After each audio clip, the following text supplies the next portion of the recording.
चलो भाई मेरे साथ घूमते रहो। ये मेरा दोस्त एंड मेरा मित्र श्रीमान संदीप नटवाड़ जी आपके साथ चलते हुए। पिछली बार 3 दोस्त दूसरे थे मेरे गैंगटॉक सीरीज में, अब की बार कसौली में भाई संदीप है। तो संदीप से पूछते हैं कि संदीप को यहाँ आकर कैसा लगा। बताइए संदीप जी, आपको कसौली कैसी लगी? काफ़ी अच्छा। काफ़ी अच्छा। क्या आप सबसे अच्छा क्या लगा? चर्च अच्छी लगी? है यहाँ का नेचर ब्यूटी है, नेचुरल ब्यूटी है मेन चीज़ यहाँ पे। नेचर का मजा लेना है तो कसौली आना। इससे ज़्यादा अगर आप यहाँ उम्मीद करके आ रहे हैं तो भाई फिर जहाँ आपका दिल करे वहाँ जाना। मेरे हिसाब से यहाँ नेचर का मजा लो, शांति का मजा लो, पीस है यहाँ।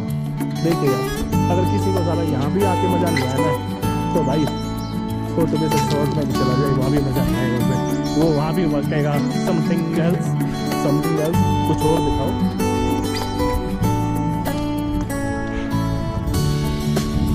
आर्मी हॉलीडे होम भाई शानदार बना रखा है। तो अगर आपके पास आर्मी की कोई जान पहचान है तो आप यहाँ स्टे कर सकते हैं। लेकिन जो यहाँ स्टे करेगा भाई वो स्वर्ग से कम नहीं होगा। तो अगर हम कहें कि स्वर्ग अगर कहीं है तो ये धरती पे ही है भाई, जहाँ आपको सेटिस्फैक्शन मिल जाए, जहाँ आपको ये लगे कि हाँ यार मैं सही जगह पे आया हूँ, तो वो स्वर्ग है। और हाँ, जहाँ आके आपको रिग्रेट हो जाए कि यार कहाँ आ गया, मुझे तो आने का। ये लीजिए, ये लेफ्टिनेंट अरुण क्षेत्रपाल हैं भाई, पूना और रेजिमेंट में ये तैनात थे। 1971 में इंडो पाक वार में जो है शहीद हो गए थे, तो इनको भी परमवीर चक्र मिला था। तो आगे चलते हैं, चलिए। तो भाई हमेशा रेस्पेक्ट योर आर्मी। यार वो लोग कितना सेक्रीफाइस करते हैं हमारे लिए, देश के लिए, और लोग उनको जो है ऐसे ही बुला देते हैं। हाँ, तो मैं बात कर रहा था कि भाई जिस बंदे को कहीं पे जाके कुछ खा के कहीं घूम के अगर रिग्रेट हो जाए, अगर नहीं यार ये व्यर्थ गया, मेरा समय भी व्यर्थ गया, पैसे भी व्यर्थ गए, तो वो नरक है। और या जहाँ आके आपको ये लगे कि भाई वाकई में मुझे यहाँ आना चाहिए था, तो वो स्वर्ग है। स्वर्ग और नरक की डेफिनेशन में कुछ ज़्यादा फर्क नहीं है, स्वर्ग और नरक यही है। तो ये कल भी मैंने दिखाया था, कल शाम को सनसेट पॉइंट। अब फिर दिखाता हूँ बिल्कुल दिन के वक्त। यहाँ मोस्टली फैमिलीज आती हैं। चलो ये दिखाते हैं। तो people of Kasauli, to the people of Kasauli, sorry. तो आपने पढ़ ही लिया होगा। तो भाई बाहर जो है कूड़ा करकट ना फेंके, यहाँ पे कुछ खाने पीने का लाएं। तो चल रहे यहाँ पे सनसेट पॉइंट पे है, और यहाँ से आपको यहाँ का एक बार व्यू और दिखा देता हूँ बिल्कुल तसल्ली से।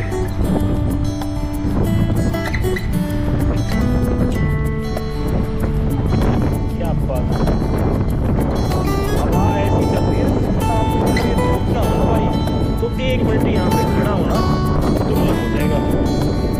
क्या है, कल शाम को सनसेट हो चुका था और ठंडी हवा चलने लग गई थी, तो 1 मिनट भी खड़ा होना मौत हो गया।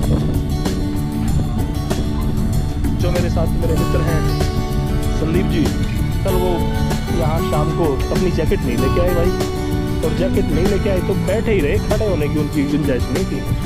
बैग पकड़ के चलो कुछ तो बचा होगा। तो ये है व्यू गजब का।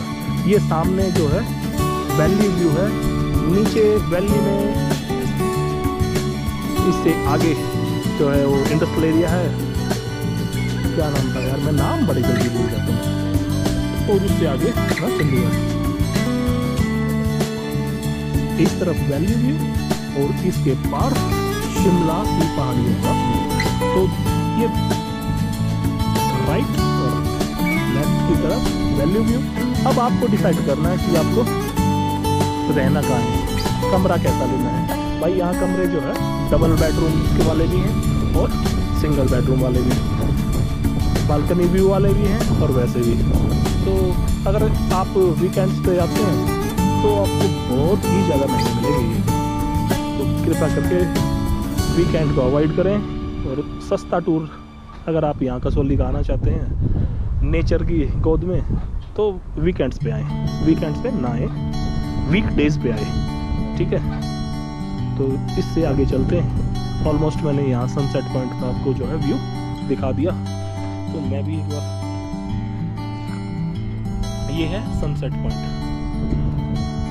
तो सनसेट पॉइंट पे अभी तो दिन के वक्त तो भीड़ कम होती है, और जब शाम को सनसेट होने वाला होता है लगभग 6 साढ़े 6 बजे, 6 बजे आप यहाँ पे आ जाओ अगर आपको सनसेट देखना है तो। और 6 बजे आके यहाँ भीड़ भड़का तो काफ़ी मिलेगा आपको। मोस्टली लोग फैमिलीज के साथ आते हैं वीकेंड पे, और वीकेंड अगर नहीं है तो फिर तो ये सनसेट पॉइंट होगा और आप होगे। तो अगर अकेले मज़ा लेना है तो वीकडेज पे आओ, तो भाई भीड़ भड़के के शौकीन तो आप आओ। तो चलिए चलते हैं इससे आगे।